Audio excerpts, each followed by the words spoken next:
Hey, Old Kings family, Mr. Waterman here. I'm very proud to be sharing with you today a book called Strega Nona.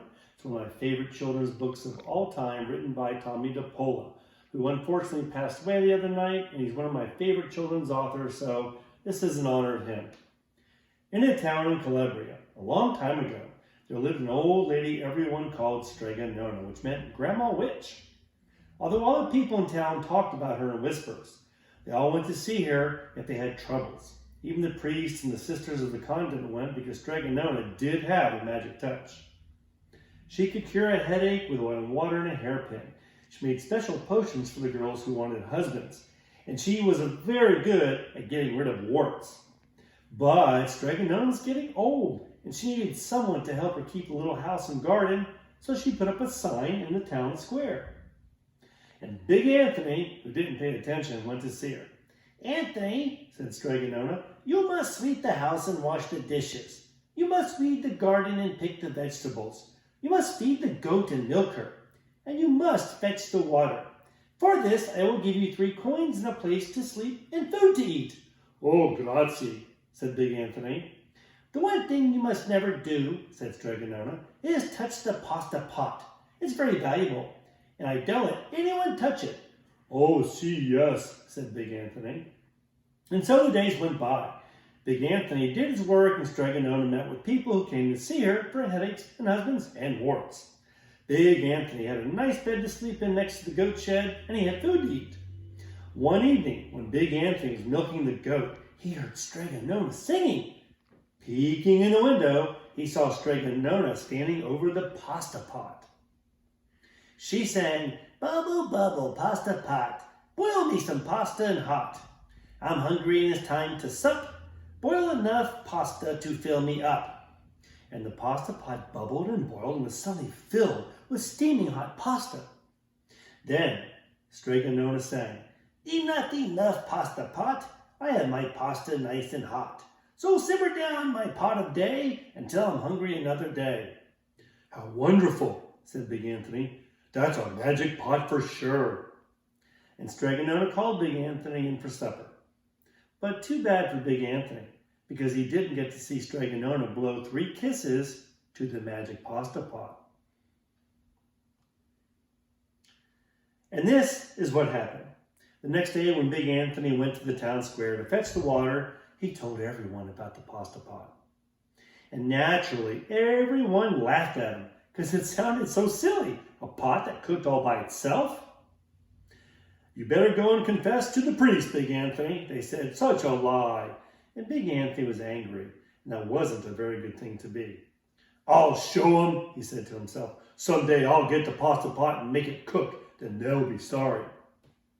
The day came sooner than even Big Anthony would have thought, because 2 days later, Strega Nona said to Big Anthony, "Anthony, I must go over to the mountain to the next town to see my friend, Strega Amelia. Sweep the house and weed the garden, feed the goat, milk her, and for your lunch there is some bread and cheese in the cupboard. And remember, don't touch the pasta pot." "Oh, yes, yes, Strega Nona," said Big Anthony, but inside he was thinking, my chance has come. As soon as Strega Nona was out of sight, Big Anthony went inside, pulled the pasta pot off the shelf, and put it on the floor. "Let's see if I can remember the words," said Big Anthony. And Big Anthony sang, "Bubble, bubble, pasta pot, boil me some pasta nice and hot. I'm hungry and it's time to sup. Boil enough to fill me up." And sure enough, the pot bubbled and boiled and began to fill up with pasta. "Aha!" said Big Anthony, and he ran to the town square, jumped on the fountain, and shouted, "Everyone get forks and plates and platters and bowls. Pasta for all at Strega Nona's house. Big Anthony has made the magic pasta pot work."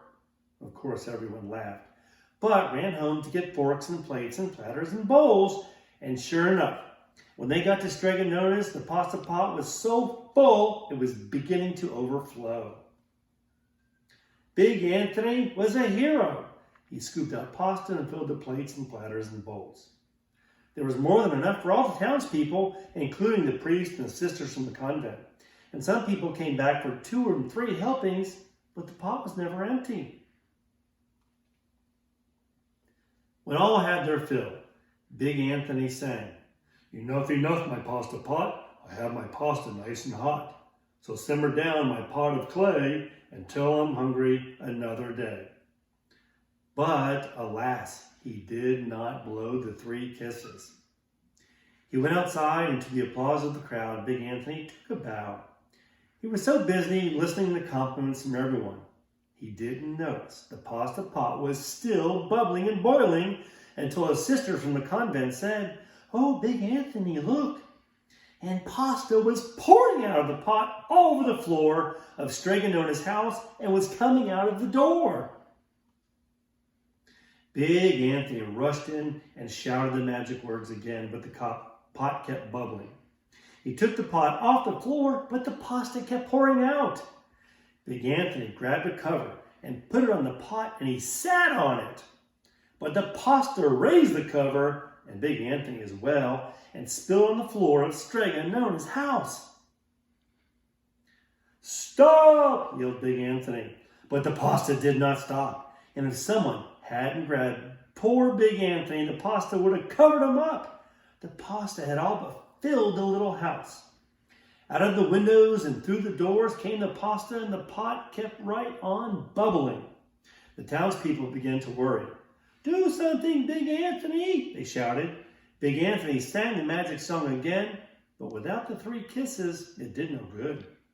By this time, the pasta was on its way down the road, and all the people were running to keep ahead of it. "We must protect our town from the pasta," shouted the mayor. "Get mattresses, tables, doors, anything to make a barricade." But even that didn't work. The pot kept bubbling, and the pasta kept coming. "We are lost," said the people, and the priests and the sisters of the convent began praying. "The pasta will cover our town," they cried. And it certainly would have, had Strega Nona not come down the road home from her visit. She didn't have to look twice to know what happened. She sang the magic song and blew the 3 kisses. With a sputter, the pot stopped boiling and the pasta came to a halt. "Oh, grazie, thank you, Strega Nona," the people cried. But then they turned on poor Big Anthony. "String him up," the men of the town shouted. "Now wait," said Strega Nona. "The punishment must fit the crime." And she took a fork from the lady standing nearby and held out to Big Anthony. "All right, Anthony, you wanted pasta from my magic pasta pot," Strega Nona said, "and I want to sleep in my little bed tonight. So start eating." And he did. Poor Big Anthony. His belly's getting full. The end. I would like to thank Simon & Schuster, the publishers of this book, for allowing me to read this to you. I hope you enjoyed it. Bye.